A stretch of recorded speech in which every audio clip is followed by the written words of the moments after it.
प्रायोजक हैं Devi Ahilya cancer hospital, Indore, Madhya Pradesh. बिना कीमो, बिना रेडिएशन कैंसर का इलाज संभव है। भोपाल में गरजे पीएम मोदी का ऑपरेशन सिंदूर, आतंकियों के खिलाफ भारत के इतिहास का सबसे बड़ा और सफल ऑपरेशन। जेपी नड्डा ने की सीएम भजनलाल शर्मा की तारीफ, कहा विचारधारा के सिपाही कर रहे राजस्थान की सेवा, उजाले का महत्व तभी समझ आता। सीडीएस अनिल चौहान की सिंगापुर में नीदरलैंड के जनरल ओनो इश्लेहल्सहेम से मुलाकात, ब्राजील के सशस्त्र बलों से भी मुलाकात।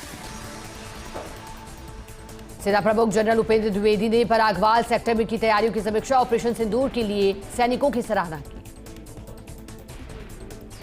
सीजीआई बीआर गवई ने की सीएम योगी की तारीफ, कहा योगी की तो पावरफुल है, प्रयागराज की भूमि ही ताकतवर लोगों की। दुनिया को मिली 72वीं विश्व सुंदरी, थाईलैंड की सुंदरी ने जीता विश्व सुंदरी का ताज, 110 देशों की सुंदरियों ने प्रतियोगिता में लिया था हिस्सा। दिल्ली पुलिस ने पाक जासूस कासिम के भाई को किया गिरफ्तार, पुलिस ने कासिम के भाई असीम को कोर्ट में किया पेश। केंद्रीय मंत्री कीर्तिवर्धन सिंह की पाक को दो टूक, कहा पाकिस्तान खुद जिम्मेदार, सिंधु जल संधि को लेकर हम पर दोष न डालें।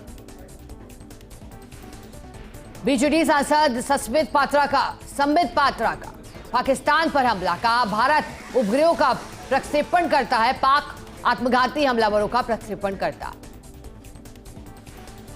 दिल्ली सरकार के 100 दिन पूरे होने पर सीएम रेखा गुप्ता का बयान, कहा 100 दिन में हमने बेहतरीन कार्य की। जमीन की वजह नौकरी मामले में लालू प्रसाद यादव को झटका, ट्रायल कोर्ट की कार्यवाही पर रोक लगाने से दिल्ली हाईकोर्ट का इनकार। थरूर की नाराजगी के बाद कोलंबिया का यू टर्न, कोलंबिया ने पाक के प्रति संवेदना वाला बयान वापस लिया। 2022 हेट स्पीच मामले में मऊ एमपी एमएलए कोर्ट का फैसला, एमएलए अब्बास अंसारी को 2 साल की सजा, भाई को भी 2 साल की सजा। यूट्यूबर भैया सनी यादव को किया एनआईए ने गिरफ्तार, बाइक से पाकिस्तान जाने के आरोप में किया गिरफ्तार। कर्नाटक में तंबाकू पर सख्ती, खरीदने की उम्र 18 से बढ़ाकर हुई 21 साल, सार्वजनिक जगहों पर खाने पर भी पाबंदी। कर्नाटक में हिमावती एक्सप्रेस लिंक नहर को लेकर सरकार के खिलाफ प्रदर्शन, नहर से मगधी और रामनगर भेजा जाएगा पानी। इंस्टाग्राम इन्फ्लुएंसर शर्मिष्ठा पदोली की कोलकाता कोर्ट में पेशी, विवादित बयान के बाद गुरुग्राम से बंगाल पुलिस ने किया था गिरफ्तार। टर्किश एयरलाइंस के साथ लीज डील समाप्त करेगा इंडिगो, 31 अगस्त तक इंडिगो टर्किश एयरलाइंस के साथ खत्म करेगा सौदा। देश में कोरोना मरीजों की संख्या बढ़ी, 2710 हुए एक्टिव केस, दिल्ली में कोरोना से 1 मरीज की मौत हुई। सिंगापुर दौरे पर अमेरिकी रक्षा मंत्री डेस्ट्रॉयर पर जवानों से की मुलाकात, अमेरिकी सैनिकों के साथ रूटीन एक्सरसाइज भी की।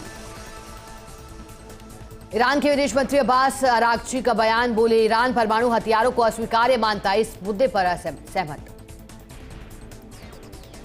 पाकिस्तान के रक्षा मंत्री ख्वाजा आसिफ की एक सांसद ने की बेइज्जती, कहा हम किसी की जी हुजूरी करके नहीं आते, वोट लेकर आते हैं। इंडोनेशिया के सिरिबोन जिले में ढही खदान, 14 लोगों की मौत, कई लोग दबे मलबे में। ट्रंप का चीन पर ट्रेड डील तोड़ने का आरोप, कहा बीजिंग ने व्यापारिक समझौते का किया उल्लंघन, चीन ने हमारे साथ समझौता पूरी तरह से तोड़ा। ट्रंप ने वीजा धारक चीनी छात्रों को दी नसीहत, कहा गारंटी दे जब तक वे अमेरिका में रहेंगे तब तक सब ठीक रहेगा। सिंगापुर में शांग्री-ला डायलॉग में बोले अमेरिकी रक्षा मंत्री पीट हेगसेथ, कहा एशिया का संतुलन बिगाड़ने की तैयारी कर रहा चीन।